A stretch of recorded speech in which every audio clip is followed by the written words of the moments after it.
Em nome do Pai, do Filho e do Espírito Santo. Amém.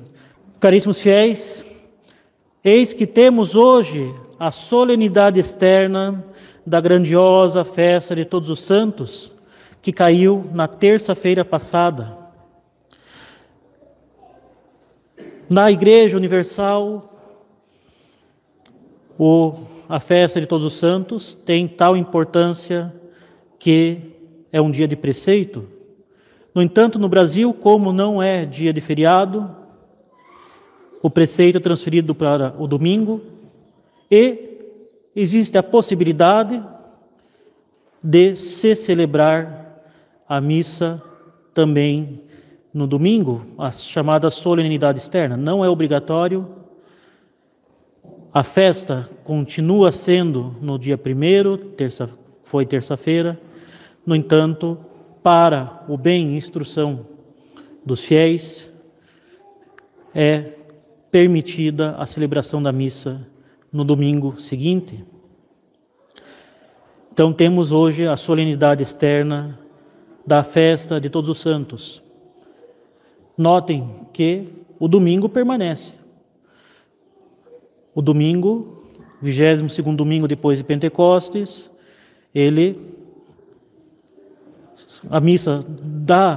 a terceira missa será a missa do domingo, pois só se pode fazer 2 solenidades externas nas missas públicas das igrejas. E ainda nós temos as orações do domingo após a coleta, a secreta e após a comunhão de Todos os Santos. E além disso, o último evangelho, o prólogo de São João, é substituído pelo evangelho do domingo, para que o domingo não seja esquecido. Então, caríssimos, a epístola nos apresenta a inefável felicidade da vida eterna, onde estarão todos aqueles marcados com o sinal do Cordeiro, todos aqueles unidos a Nosso Senhor pela graça santificante. E o Evangelho do Sermão da Montanha nos dá a definitiva e perfeita lei da nova aliança, a lei da graça e da perfeição, que é a lei das bem-aventuranças. E justamente está aí o grande distintivo visível daqueles que pertencem ao Cordeiro. O grande sinal distintivo do católico é justamente a prática dessas bem-aventuranças, que se opõem diametralmente e frontalmente às máximas do mundo.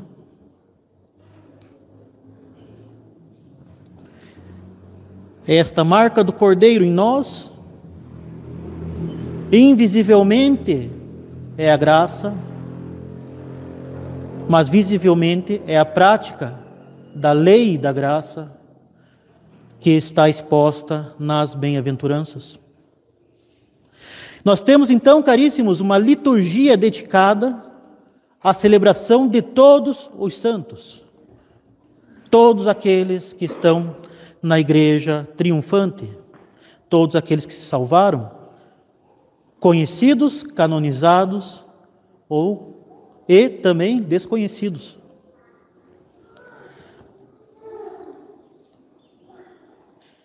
Quando se celebra um santo em particular, como nós tivemos recentemente, a festa de São Carlos Borromeu, como nós temos a festa de São Jerônimo, a grande festa de Santo Antônio de Pádua, quando a igreja celebra um santo em particular, ela o honra por qualidades específicas, pedindo graças específicas para nós e colocando-os como modelos para nós. A pureza das virgens, a fortaleza dos mártires, a constância dos confessores, a sabedoria dos doutores. Isso quer dizer, então, que a Santa Romana Igreja está dando a nós absolutamente todas as virtudes dos santos como modelo no dia de hoje? Ela está dizendo então que nós devemos copiar ao pé da letra todos os atos realizados por esses santos? Acaso deveremos então habitar um local absolutamente ermo, como Santo Antônio do Deserto, Santo Antão? E mais que isso, habitar o alto de uma coluna, longe até mesmo do chão, em um espaço extremamente pequeno, como São Simão Estilita, e ao mesmo tempo pregar o Evangelho a todas as pessoas, até os confins do mundo, como São Francisco Xavier? Não haveria aí uma contradição? Evidentemente que não há, caríssimos, pois a Igreja não nos manda copiar ao pé da letra todo e qualquer um dos atos dos santos.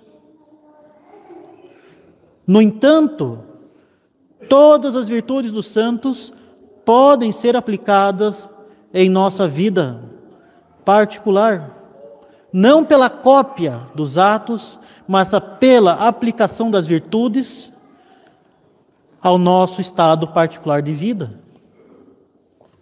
Afinal, o que todos eles têm em comum é justamente o cumprimento perfeito das bem-aventuranças.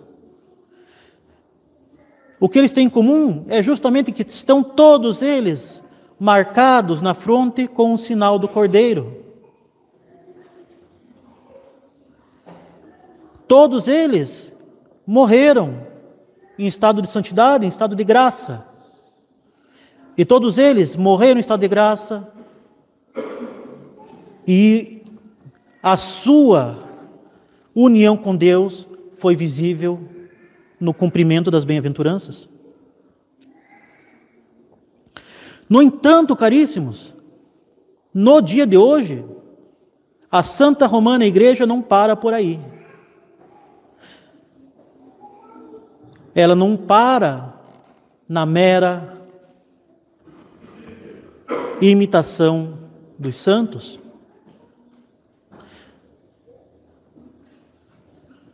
Mais que nos apresentar o caminho da salvação pelas bem-aventuranças colocadas em prática pela vida dos santos, ela visa nos apresentar a perfeição cristã e a sua obrigatoriedade e necessidade para a salvação. Ora, se nós buscamos os céus, meus caros, onde se encontram somente santos, é óbvio, ou pelo menos deveria ser óbvio, que temos de ser como os santos e, portanto, buscar a perfeição deles como eles buscaram. Donde, caríssimos, ao dizer que a perfeição cristã é obrigatória, não devemos aqui de forma alguma receber essa afirmação com um olhar medíocre. Não se trata aqui da perfeição mínima, da mediocridade na vida espiritual, que reduz a santidade a tentar não perder o estado de graça, o que na verdade é a receita perfeita para perdê-la. Mas se trata aqui sim da perfeição cristã ativa, que consiste em buscar constantemente aumentar a graça, a caridade e, por conseguinte, a nossa união com Deus. E como? Justamente pela aplicação na nossa vida, seja ela qual for, das tão belas e necessárias bem-aventuranças. E ouçam bem isso, caríssimos. Seja qual for o estado de vida. Não se trata aqui somente daqueles que estão no estado eclesiástico ou religioso, padres, monges, irmãos, irmãs. Nem se refere a uma pequena elite imaginária, única que seria capaz de atingir a perfeição, ou única que possuiria as graças necessárias para atingi-la. Ora, isso seria claramente herético. Dizer que alguns não estão destinados por Deus à perfeição seria dizer que Deus não os destinou ao céu, e sim ao inferno. Ora, meus caros, isso é calvinismo, isso é herético, isso é uma blasfêmia. Podem, portanto, bem observar os senhores que tampouco se trata de um conselho, mas de uma verdadeira obrigação, cujo não cumprimento é o pecado e, por conseguinte, o inferno. Por isso mesmo, não basta conhecer o dever, é necessário verdadeiramente querer e aspirar à perfeição e verdadeiramente agir e se sacrificar concretamente para alcançá-la, como fizeram os santos. Trata-se de uma verdadeira lei, a lei da perfeição cristã. Esta lei nos foi imposta por nosso Senhor justamente ao término do Sermão da Montanha, quando disse, dirigindo-se a toda a multidão que o ouvia: e vós sede perfeitos, como vosso Pai Celeste é perfeito.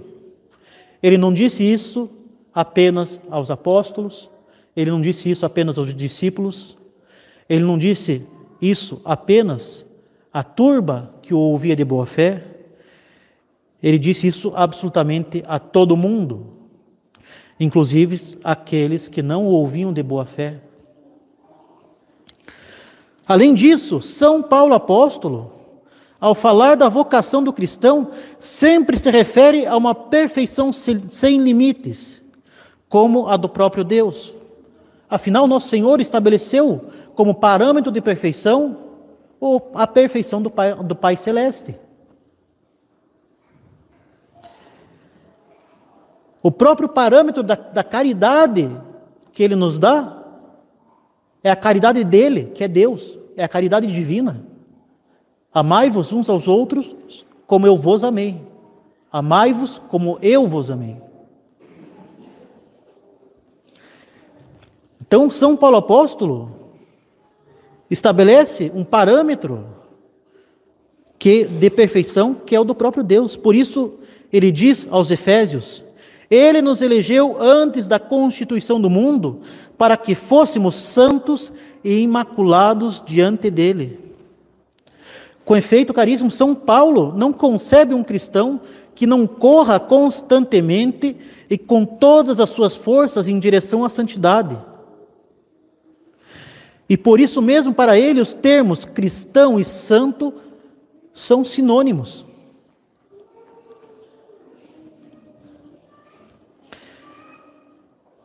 Além disso, para ele, não vivemos aqui na terra senão formando o corpo místico de Cristo, que é a Santa Igreja.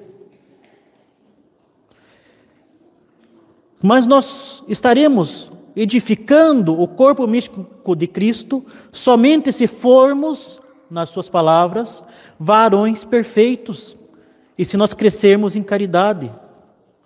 Pois é somente assim que nós estaremos unidos à cabeça invisível desse corpo, que é o próprio Cristo. E é por isso que o apóstolo martela em sua carta aos Tessalonicenses: a vontade de Deus não é outra senão a nossa santificação. E isso também deveria ser evidente para nós. Afinal de contas, Ele nos criou para que nós retornemos a Ele. E nós só vamos retornar a Ele se nós estivermos unidos a Ele. E nós somente estaremos unidos a Ele se nós buscarmos a perfeição. E por isso mesmo afirma o Papa Pio XI na sua encíclica Rerum Omnium, sobre São Francisco de Sales, que ninguém creia que esta lei da perfeição concerne somente um pequeno grupo de eleitos, podendo se contentar os demais com um grau inferior de virtude. Esta lei, a lei da perfeição, concerne a todos sem nenhuma exceção.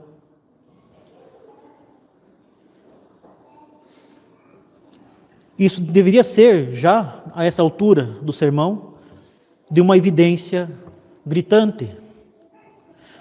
Mas mais que isso, isto é perfeitamente razoável, meus caros conspícuos. Afinal, a vida sobrenatural é uma verdadeira vida que deve desenvolver-se, crescendo e agindo de acordo com a sua natureza. Na ordem natural, isso ocorre de forma instintiva e prazerosa. A criança quer crescer, o jovem quer ter sua independência, o adulto quer poder prover para a sua família. Ora, como poderia ser diferente na vida espiritual, sendo que fomos criados para a união com Deus e para o céu? Se nós não nos dirigirmos para o fim ao qual nós fomos destinados, nós não estaremos crescendo. Nós estaremos, ao contrário, definhando. A graça é, portanto, em nós uma semente que deve germinar e crescer com a nossa correspondência a ela, por atos de virtude, sacrifícios e oração, assim como a semente necessita de solo fértil, adubo, água e sol. Assim como a semente, se não for alimentada e cuidada, morre, a graça, se ela não for alimentada, cuidada, desenvolvida, ela vai fatalmente morrer. E como diz São Tomás de forma magistral, na segunda da Suma Teológica, o nosso fim é o amor. Os meios para chegar a ele podem variar, como são variados estados de vida. Um é padre, outro é policial, outro é dentista, outro é zelador, etc. Mas o fim não muda. O fim é o amor.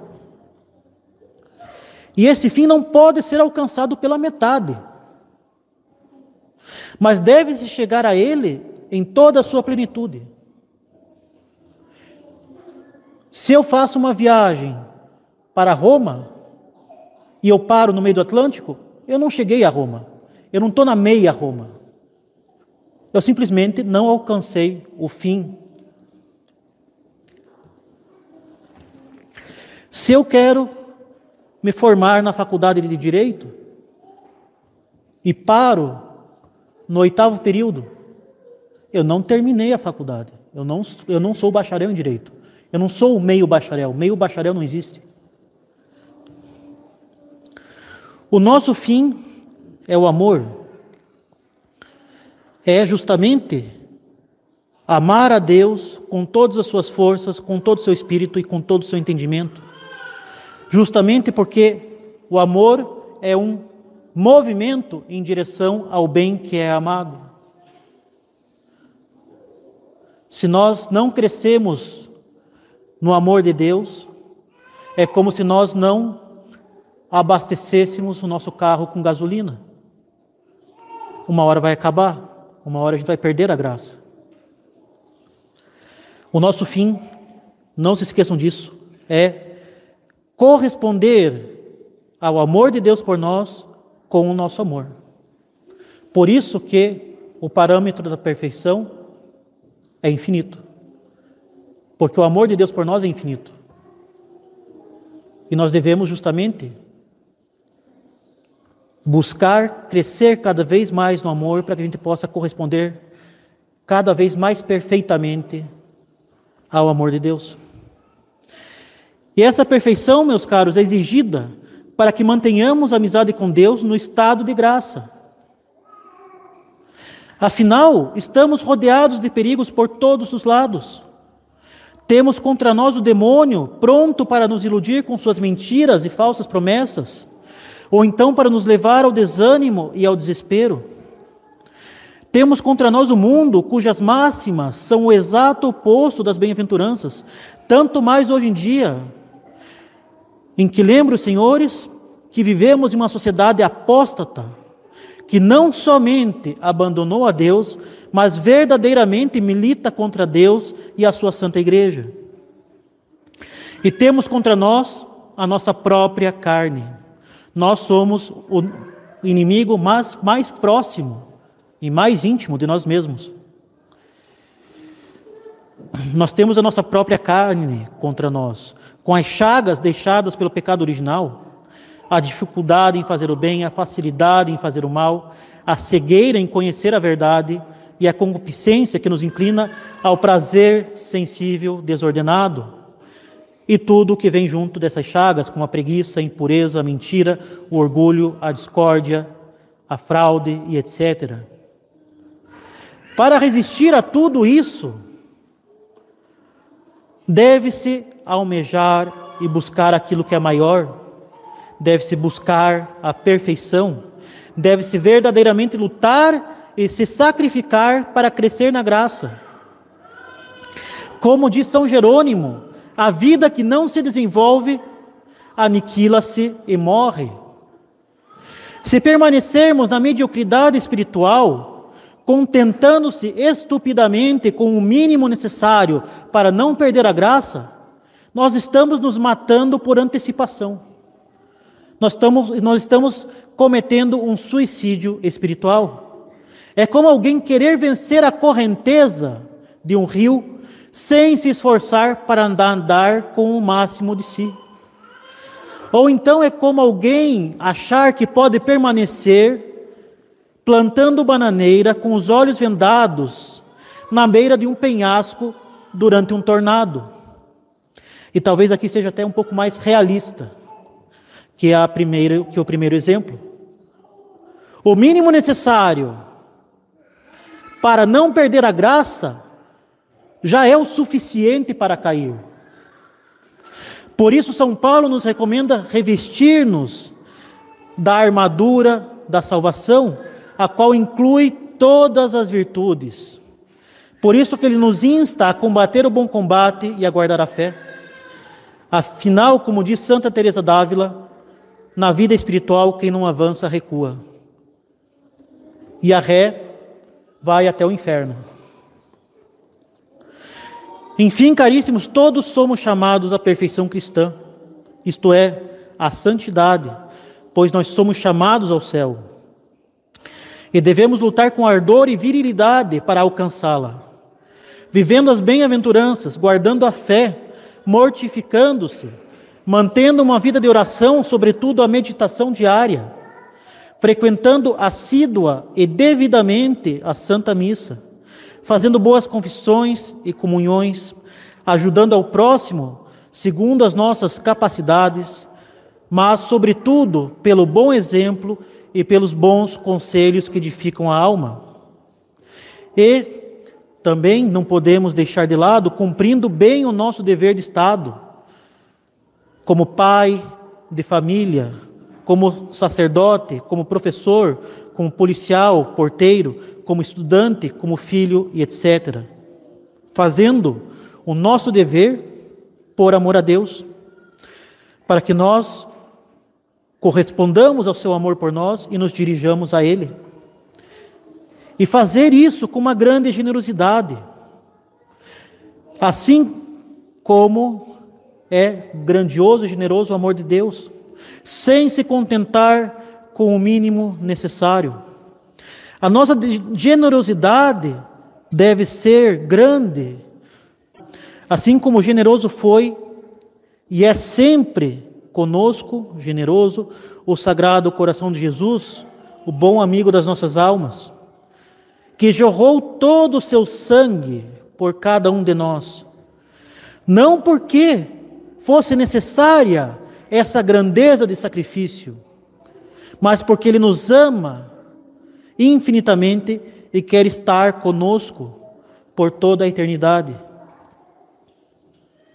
E assim vemos que a santificação não é uma questão de grandiosidade de obras, mas é uma questão de amar grandiosamente, amar com generosidade. E é isso, é nisso que consiste a nossa santificação e a nossa busca da perfeição cristã.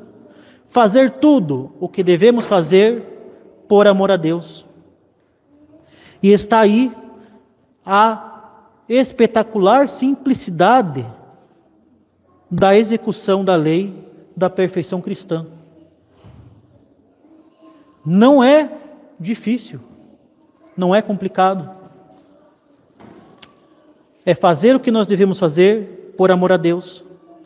E se nós caímos, devemos nos levantar e recorrer à misericórdia do Sagrado Coração, pois Ele quer o nosso bem. Ele é o mais bom amigo da nossa alma. E Ele quer nos perdoar. Por isso devemos recorrer sempre a Ele, sempre que for necessário a Ele e a sua misericórdia.